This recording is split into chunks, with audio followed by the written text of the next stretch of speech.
Vaya, como parece ser usual, cada mes o cada 2 meses tengo que decir que este canal se suben videos y no publicaciones, porque últimamente todo lo que se ha estado subiendo son publicaciones en la pestaña de, bueno, publicaciones, y pues no me he dedicado a hacer videos.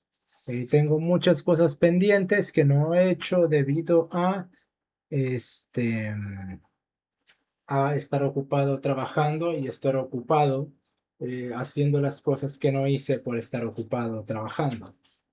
Entonces, la tontería en la cual se enfrasca esta especie número 835.000 del mes, la cual ya son tantas que uno ya tiene que ponerse a decidir en cuál va a perder su tiempo y a saber cuál es más estúpida que la anterior. Nos trae aquí nuestra pugna entre niños de 25 años por un lado versus niños de 37 años por el otro. Siéndoles francos, sé tan poco, pero tan poco sobre este anime que ni siquiera sé cómo se llama, porque genuinamente me interesa tan poco el contenido del mismo que ni siquiera me importa su nombre. Todo lo que me importa es todo el montón de basura que se hizo alrededor de él por lo grotesco y repulsivo que es. Así que simplemente vamos a decir que es sobre una gata fumadora, el de la gata fumadora, el cual he escuchado argumentos tan ridículos para defenderlo como para condenarlo, que justamente por eso puse el título, niños de 25 años versus niños de 37 años, ya que por la parte de los niños de 37 años, que serían sus apologetas, encontramos que es una obra maestra porque la visión del autor se vio correctamente plasmada en la obra. A lo cual yo me pregunto, ¿y qué diantres eso tiene que ver con la calidad de una obra? Michael Bay con su Bayhem, estoy seguro que la visión que tiene de las películas las plasma correctamente en sus películas porque lo que busca es hacer un espectáculo. ¿Eso las convierte en buenas películas? No. ¿Eso las convierte en malas películas? Tampoco, porque eso es completamente irrelevante. Otro ejemplo un tanto menos prosaico, Evangelion, por poner un ejemplo. Recordemos que la visión teológica que se le suele atribuir, si nosotros somos coherentes con lo que el autor quiso transmitir, nosotros tenemos que aceptar que todo lo teológico está de adorno nada más, lo cual genera una visión contradictoria, porque si resulta que los nombres religiosos, la iconografía religiosa, solo están de adorno o solo están puestos porque el autor pensó, es que están cool, el anime pierde una gigantesca parte de su trasfondo trascendente para quedar relegado a una exploración existencialista de la depresión y el vacío existencial al cual una persona, por una crianza negligente y por una miserable tratamiento y entorno, termina llegando, lo cual no es malo, pero se va mucho por la espira,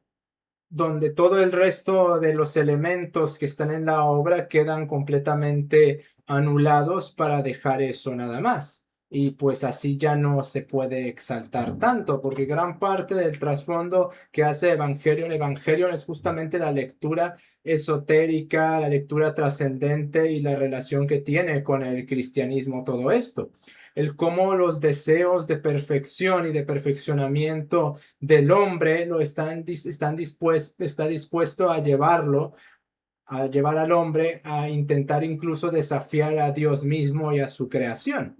Y en cierta manera los ángeles que tratan de destruir a la humanidad son un castigo que la humanidad merece, en tanto que el proyecto de instrumentalización humana es básicamente la extinción de la especie, lo cual naturalmente se puede decir que los ángeles son un castigo divino, bueno, no sé si los alienígenas que atacan o los entes, esos se les llaman ángeles, pero todos tienen nombres de ángeles, así que este, además la lanza de Longinus y todas las implicaciones que eso tiene, hay una lectura mucho más trascendente, una beligerancia entre Dios y el hombre en un sentido muchísimo más literal, que si tomamos la visión del autor simplemente lo tenemos que concebir como, es que no tiene trascendencia, solo está ahí de adorno porque se ve cool.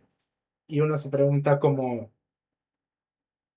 aquí no te puedo aceptar eso. Y es ahí donde entra un problema que no ha sido totalmente resuelto y que en cierta manera toca la teoría literaria postmoderna respecto de la muerte del autor. ¿Qué tanta autoridad tiene el autor para poder dictaminar qué es qué cosa de su obra?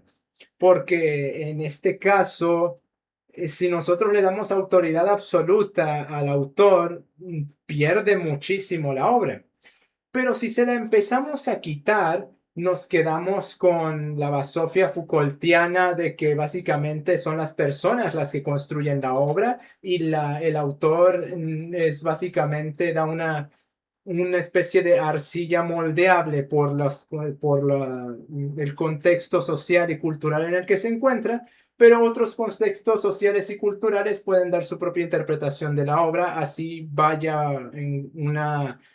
licúe por completo lo que tenga que significar. Así tenemos pues gente que, gracias a esta teoría estúpida, tenemos gente que dice que robots, sí, del gran soldador, es una alegoría apologética del marxismo, cuanto en todo caso podríamos estipularla que es una alegoría al abuso del poder económico, mismo que puede presentarse en cualquier sistema económico, no simple y meramente al capitalismo, porque esto se puede aplicar al marxismo también.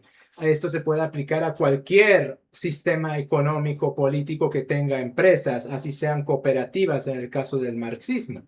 También se puede hablar de la completa objetivación en base a la eficiencia y en base a la novedad, que también se puede usar en contra del marxismo, porque el marxismo es mucho más extremista que el propio capitalismo en lo referente a esto. Por lo tanto, el problema cuando empezamos a quitar la autoridad del autor y empezamos a permitir que se pueda modificar la obra, es que pasan este tipo de cosas. Y entonces, ¿quién tiene la autoridad? En mi opinión, no la tiene ni el autor, ni tampoco la tiene el espectador, sino la verdad es el que tiene la última palabra. Y así pues, si la obra va contra la verdad, entonces se puede anular la interpretación que el autor o cualquiera tenga. Si va contra la antropología filosófica ontológica, que sería la católica, no tiene por qué aceptarse eso. Si pretende darle un blanqueo de cara a las mentiras o a la manipulación, se me ocurre, por ejemplo, esta basofia que hace poco se hizo de la fundación de Asimov, pero la versión de Netflix creo que fue quien la hizo, donde básicamente se termina defendiendo que las cosas pueden ser lo que yo quiera en base a cualquier arbitrariedad. Y pues naturalmente que siguiendo la verdad podemos rechazar por completo la idealización que se da en esa obra. Pero bueno, independientemente de eso, ¿saben qué obras son las que tienen el máximo? Incluso más que las obras de autor, incluso más que, por ejemplo, El Padrino y la trilogía, incluso más que los filmes de Andrei Tarkovsky, que los de Andrei Sviajintsev, los de Eisenstein, mucho más que eso. ¿Saben cuáles son las obras donde la visión del autor se plasma con la más extrema rigurosidad? En el porno. Y créanme que eso no tiene calidad.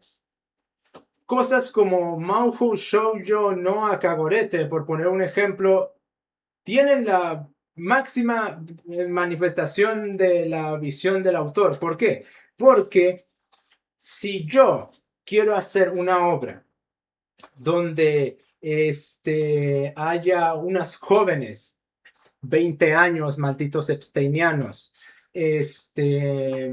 y en cada toma, literalmente en cada panel o en cada toma, literalmente se les esté viendo la ropa interior porque quiero hacer una historia morbosa que sea una excusa para mostrar la ropa interior de jovencitas, créeme que eso se va a plasmar, pero ni te cuento en la obra. Si yo quiero hacer una obra, no sé, fetichista, donde animales antropomórficos tengan relaciones afectivo-amorosas, sexuales, reproductivas, incluso con humanos, te prometo que eso va a quedar claro, pero más que el maldito cristal. ¿Por qué? Porque como el enfoque es tan insignificante y al mismo tiempo es tan morboso, vulgar y lascivo, en ese tipo de contextos, entre más explícito sea el manejo de esa insignificancia, tanto mayor va a ser la morbosidad, la lujuria y la lascivia que desate, y por lo tanto más estimulante va a ser la obra. Por lo tanto, para los niñitos de 37 años que están diciendo que esto es el siguiente Akira porque el autor deja en claro lo que quiso transmitir, eso es absolutamente irrelevante con la calidad de la obra.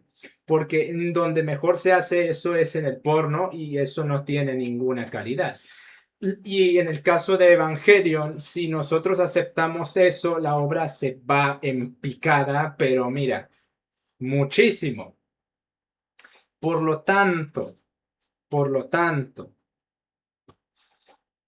no, niños, que el autor exprese en la obra lo que quería transmitir no tiene ningún tipo de validez y no indica que la obra sea una obra maestra. Además, hay que preguntarnos, ¿qué diantre se supone que está intentando transmitir el autor? ¿Que los fumadores o fumadores crónicos son gente despreciable?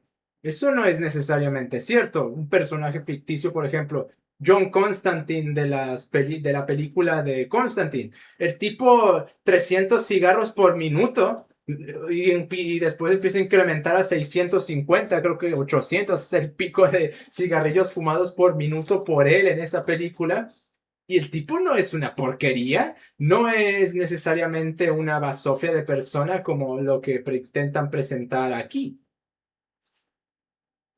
Este, no se me ocurre realmente otro ejemplo porque no conozco muchos protagonistas que sean así fumadores crónicos, pero realmente como lo tratan de representar es ni siquiera puede considerarse a los fumadores crónicos como esto como una parodia o como una sátira. Es el equivalente es que ni siquiera la sátira representativa de la ultraderecha que haría alguien de Reddit siquiera sirve para medir el absurdo y la estupidez que es esto. Ni siquiera funciona como una crítica tipo, los fumadores crónicos son gente horrible porque no están correctamente representados. Yo conozco a un par, bueno, uno es vapeador, pero el otro sí fuma mucho. Hermanos, es que no tiene eso nada que ver. Y no cuenta como una crítica, fumar se correlaciona con ser una basofia de persona, porque eso no es necesariamente cierto. Si lo que se quiso con eso es mostrar que un fumador crónico puede afectar a otros y hacer una crítica al fumar y al fumar en exceso, lo que se pudo haber hecho es poner a un fumador crónico en un barrio bajo que siempre está fumando y que no le importa que, por ejemplo, cerca de él vivan un niño o vivan niños y eventualmente conforme pasa el tiempo y fuma tanto que eventualmente le causa cáncer de pulmón a un niño. Y a partir de ahí se empieza a dar cuenta de que, oye, tal vez esto es malo. Tal vez no solo esto, tal vez quizás esto no me afecta, no me está afectando a mí, pero estoy haciéndole mal a los demás. Y eventualmente descubre que él tiene cáncer de pulmón terminal y también de garganta. y eso implicaría como un castigo por haberse dañado y por haber dañado a otros.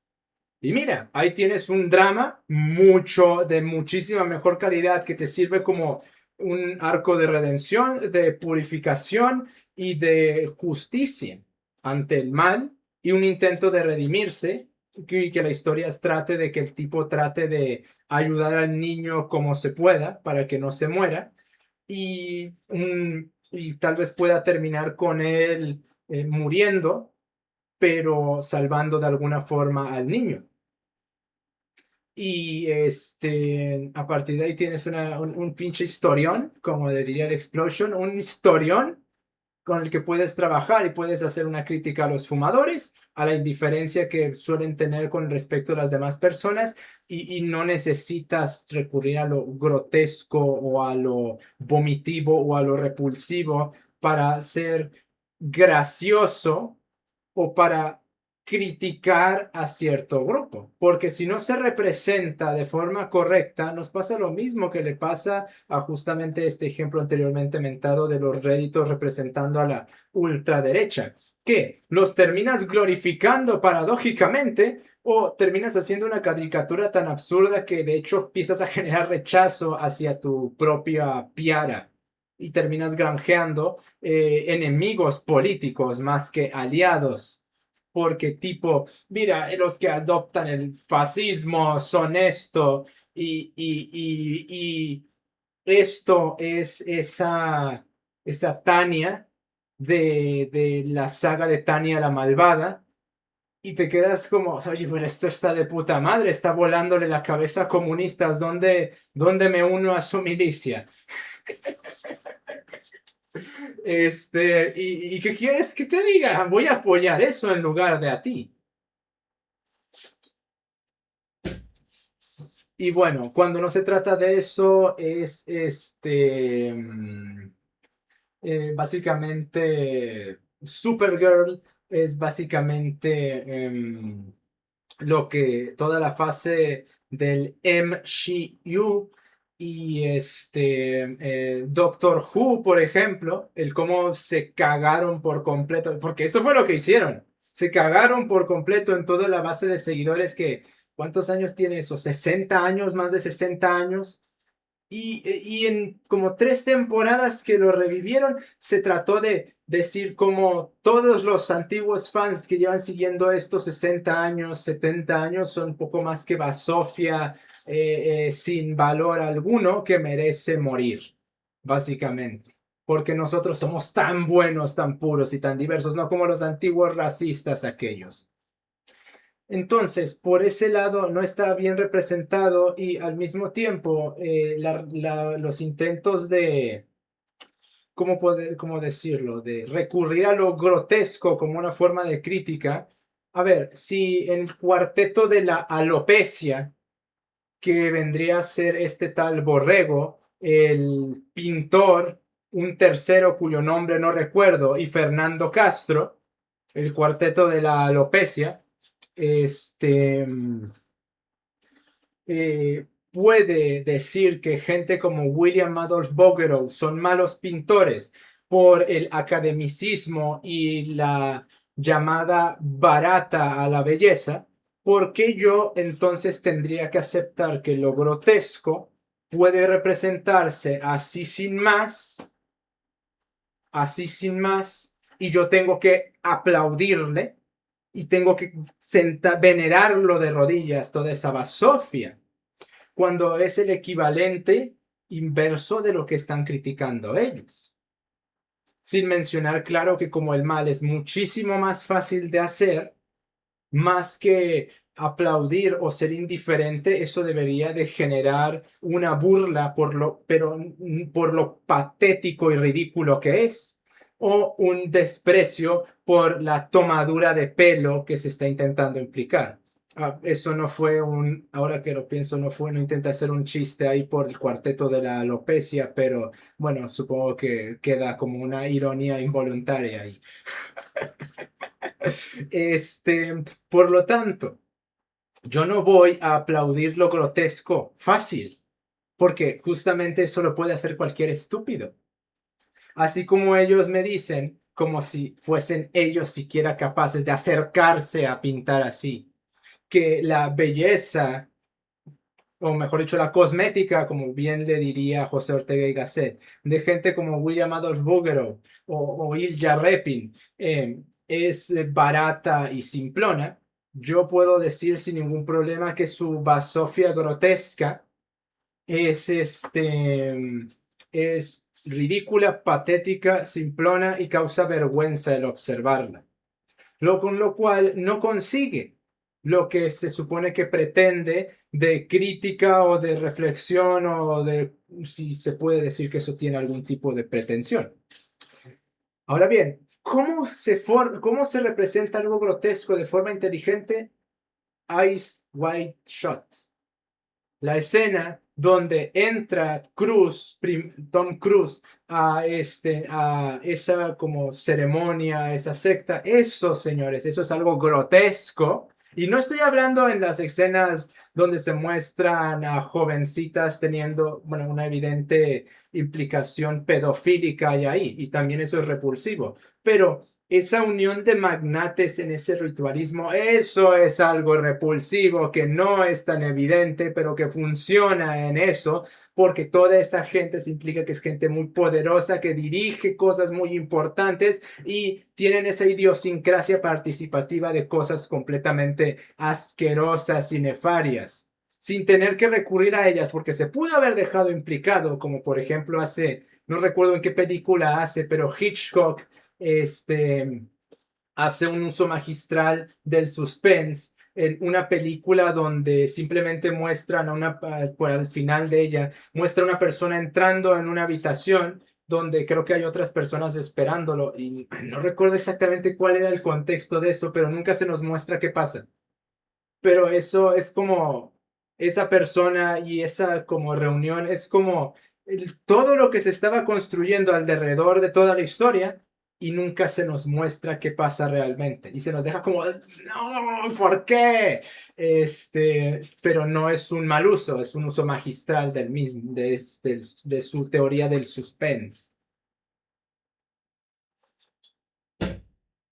Y si se hubiera dejado implicado eso, como por ejemplo ocurre en You Were Never Really Here, si no recuerdo mal, así se llama la película de Joaquín Phoenix, donde está cuando se mete a la casa y ve a una persona cargando como una especie de niña y con el puro acercamiento y el tipo de vestimenta que se alcanza a ver, porque solo se le ve parte de la pierna, pero se ve como una especie de medias de encaje, pues las medias de encaje se usan en contextos sexuales, pues ahí uno entiende de qué va ese asunto. Entonces, ese tipo de implicación también es un uso magistral que no necesita mostrar, sino que implica y según cómo se usa la implicación puede ser muchísimo más efectiva que la explicitación. Este, por lo cual, este intento de grotesco, barato, fácil, de muestra a alguien vomitando, muestra a alguien comiendo mierda, esto es una porquería de niños. Y yo no le voy a aplaudir a eso porque es algo completamente infantil y malvado. Lo que está defendiendo este cuarteto de la alopecia que tiene el descaro de dirigirle un fonema a verdaderos gerifaltes de esa disciplina como el padre Rodrigo Miranda. En serio, es que uno se pregunta, ¿cómo puede tener un hocico tan gigantesco y al mismo tiempo ser tan miserable y tener una cabeza tan pequeña como lo son esas personas en su referente teórico? Porque uno de ellos, no me acuerdo de su nombre, siendo honesto, al menos uno de ellos sabe pintar. Los demás son pura teoría barata. Y Rodrigo Miranda no solo te defiende filosóficamente esa teoría, que la teoría que defiende gente como Castro es un aborto filosofista, cuyas bases son completamente el relativismo sociologista y el relativismo filosófico más absurdo que se reducen a artes cualquier cosa. Y cuando partimos de eso, entonces cualquier basofia que digas es una construcción teórica de lo que el arte es. Por lo tanto, a diferencia de esos estúpidos, al menos puedo reconocerle que uno de ellos al menos sabe pintar. Pero el padre Rodrigo Miranda te sabe pintar, te sabe las bases teóricas y tiene una ontología y una capacitación filosófica para defenderlas. A diferencia de ellos, que es cualquier cosa es arte, y ya partiendo de eso, pues mira, ya me doy un disparo en la cabeza aquí y eso va a ser arte también. Pero cuando partimos de esas categorías, la prédica se reduce a la infantilidad, se reduce al jolgorio barato, se reduce al ridículo. Y de esa forma no tenemos nada de sustancia y nada que valga la pena tener en cuenta de ninguna forma. Hasta para lo feo se tiene que hacer bien y se tiene que hacer con inteligencia. Y yo no voy a aplaudir lo feo por lo feo, porque genuinamente hay cosas feas en este mundo, como el cuarteto de la alopecia pretende que haga, porque sus categorías se fundamentan en el mal. Y básicamente cuando pretenden que yo apague mi cerebro y aplauda como retrasado mental todas esas cosas, es una forma de glorificación del mal, lo cual se entiende si entendemos las inanes bases que tienen. El mal no necesita un corpus filosófico extenso para defenderse, sino que basta con unas categorías febles e inanes y ya tienes ahí tu sustento ontológico del mal, a diferencia del bien que sí requiere una defensa mucho más sesuda, porque como el mal es histórico y no ontológico, puede sustentarlo en cualquier momento y lugar, pero el bien, al ser ontológico, no basta con apelar a una inversión, sino que tiene que establecerse en un engranaje y un entramado y un entretejimiento de tales categorías con la realidad misma. Por lo cual se convierte en algo muchísimo más complicado de poder defender que el mal, que cualquier idiota te lo puede defender, razón por la cual ellos se ponen a hocicar de tal cuestión. Bien, entonces, dejando de lado la parte de los niños de 37 años, ahora, la parte de los niños de 25 años que dicen que esto es malo porque no les gusta, bueno, a ver, un momento antes de abordar eso, también otra cosa que he notado es, ¿todo bien en casita, señores? Con estos niños de 37 años, porque el ensoberbecimiento que hay alrededor de gustar de esta porquería, de tipo, ay, sí, tú, niñito, niños de 25 años, sí, que creen que todos los personajes o todo tiene que ser bello y bonito, sí, sí, sí, tratándolos con un desprecio ensoberbecido y completamente sadista, en donde creen que son seres superiores por gustar de esa porquería. Y uno se pregunta, ya no, si está bien en todo en casita, en la cabecita hay algo bien. Evidentemente no, porque ¿de dónde sacas esta petulancia de creerte superior por gustar de esta mierda solo porque las categorías de los otros son estúpidas y como si las tuyas fuesen mucho mejores? Eh, ya lo dije, señores, cuando la ideología se mezcló con la ética y la moral, tomar una postura se implica el convertir a la persona en el paradigma a seguir de toda la conducta humana. Y como la categoría de humildad o recato no existe en esta moral ateísta, entonces, ¿cómo se puede esperar otra cosa? Digo, vayan a ver cualquier tipo de defensa, y ya ni siquiera de defensa, sino la conducta y la actitud de los ateístas con respecto a la gente que no les agrada, para darse cuenta que ese es un compartimiento en todo orden y en toda regla de esta soberbia completamente nefaria, la cual pretenden generalizar en la medida en la cual quieren homologar a todas las personas a ellos mismos, porque pues qué otra cosa va a querer el soberbio que un millón de espejos a su derredor. Por lo cual no es sorpresa realmente esto, aunque no deja de resultar curioso que al menos los principales actuantes o actores de esta cuestión se vean el ámbito ideológico, pero con el anime. Es en serio, ya hemos caído tan bajo. ¿Y luego con qué anime? Es que, maldición, es que es el equivalente a que alguien hiciera lo mismo con Mahou Shoujo no Akagorete y se cansara y empezara a actuar como es, ay, sí, pendejito, tú de 25 años que no sabes apreciar el arte del erotismo y de la ironía. ¿Dónde está mi Remington 820, por favor? Ya hemos caído tan bajo, pues al parecer sí, ya hemos caído tan bajo porque pues ya estamos viendo este tipo de conductas. Entonces, por el lado de los que no les gusta esto, las objeciones que están dando es que no es que se ve feo. Em, pero no lo grotesco, sino su problema es que la protagonista se ve fea y la hacen hacer cosas feas y por eso es malo.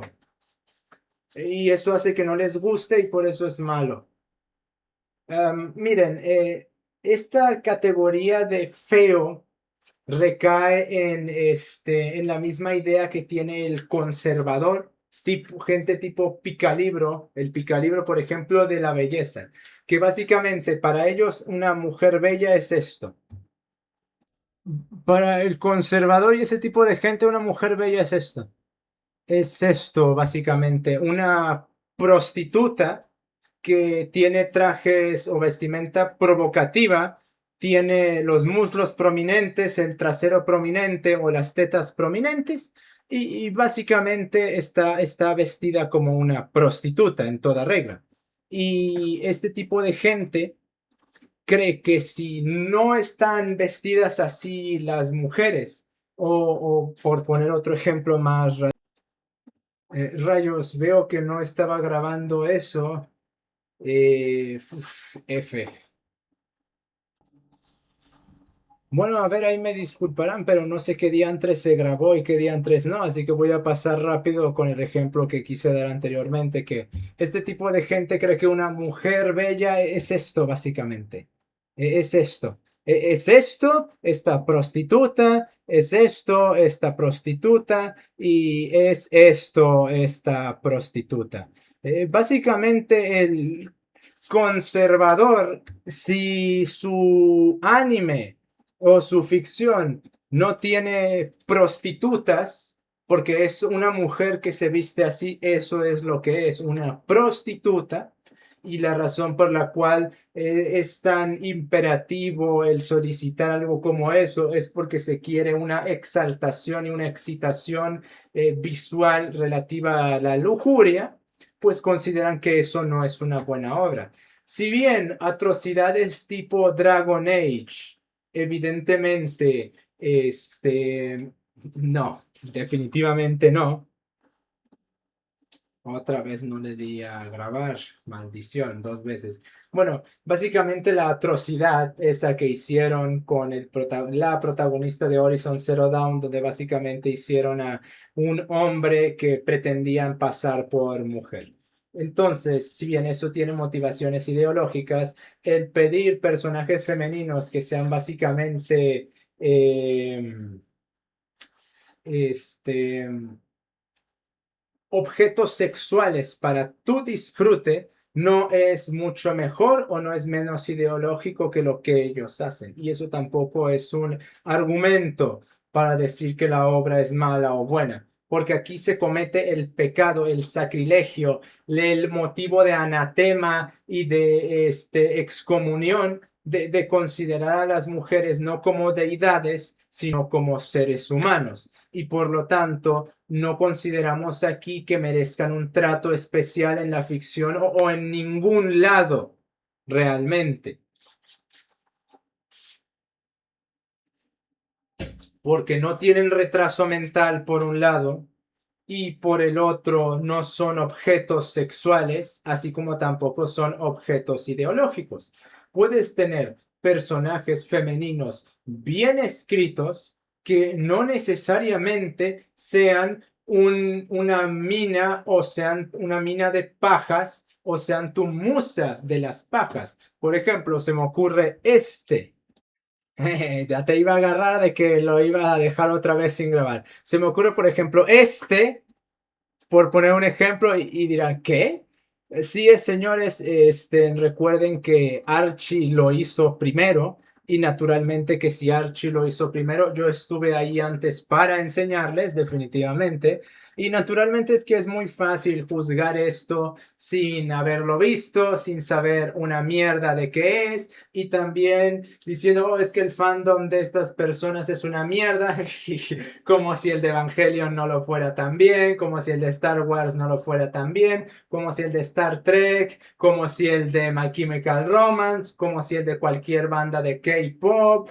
Y puedo seguir y seguir y seguir. Y adivinen qué, señores, que la gente alrededor de algo sea una puta mierda no quiere decir que eso, lo cual se atrae mierda, sea mierda necesariamente, porque no hay necesariamente una correlación entre una cosa y otra y se pueden atraer personas completamente nefarias a algo en base a cuestiones completamente adyacentes al círculo del averno que suelen hacer alrededor de tal o cual cosa.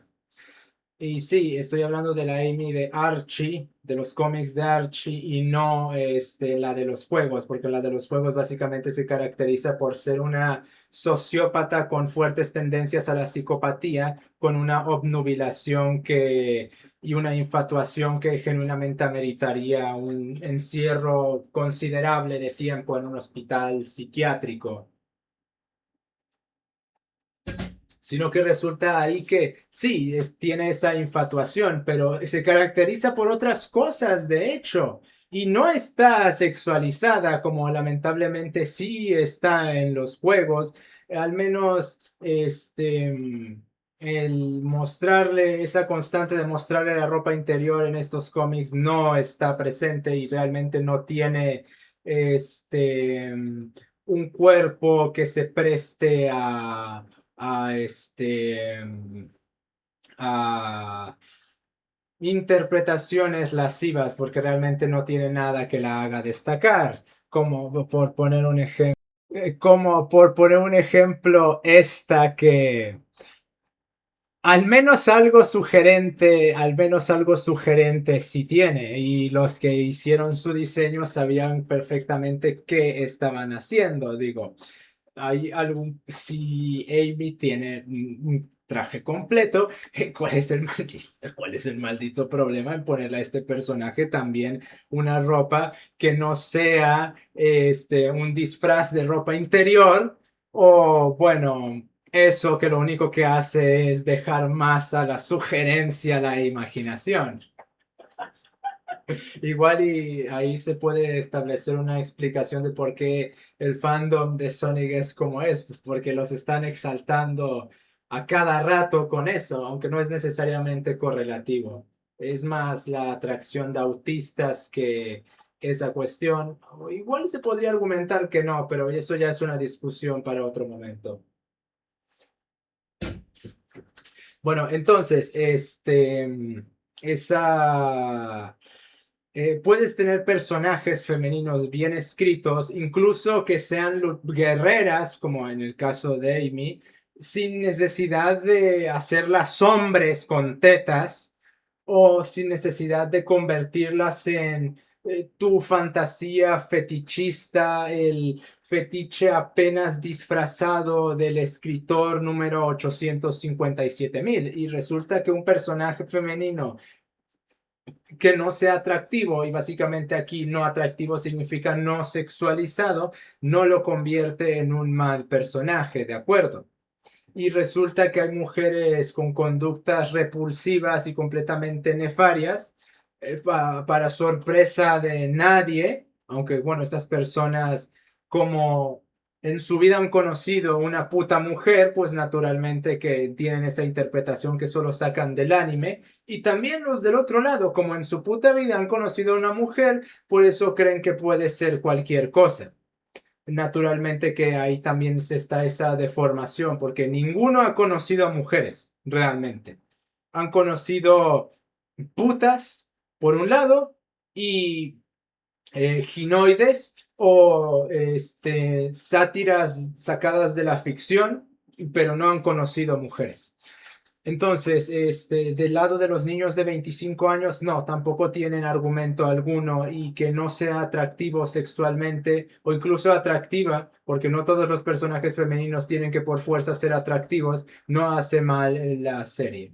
Y también los idiotas del otro lado que les objetan esto a aquellos, se les puede decir, ¿y por qué tendría que ser de una u otra manera si no tienen ninguna categoría para poder afirmar que los personajes tengan que ser de una u otra forma? Yo sí puedo afirmar eso porque yo de hecho considero que los personajes deben de seguir un desarrollo de conducta homólogo al de las personas y mis categorías son sólidamente sustentadas para poder afirmar por qué deberían de ser de una forma u otra o por qué no deberían de ser de una forma u otra, porque responden a la verdad y la verdad no puede prestarse a malversaciones. Y en el otro lado es básicamente querer estarse haciendo pajas literales o pajas mentales con los personajes y querer ver sus fetiches en las obras y mezclar lo bonito con lo lascivo para hacer una estimulación abusando del esquema del bebé de Lawrence, mucho más intensa. Por lo cual, ambos grupos son un montón de idiotas y naturalmente, como siempre suele ser, los apologetas son más estúpidos que los detractores y en mi opinión ambos pueden irse al demonio y el autor de esa obra deberían de cortarle algunos tendones para que no pueda volver a dibujar, porque si lo que va a producir es esa basofia, no mereces volver a tomar ningún tipo de pigmento jamás. Nos estamos viendo.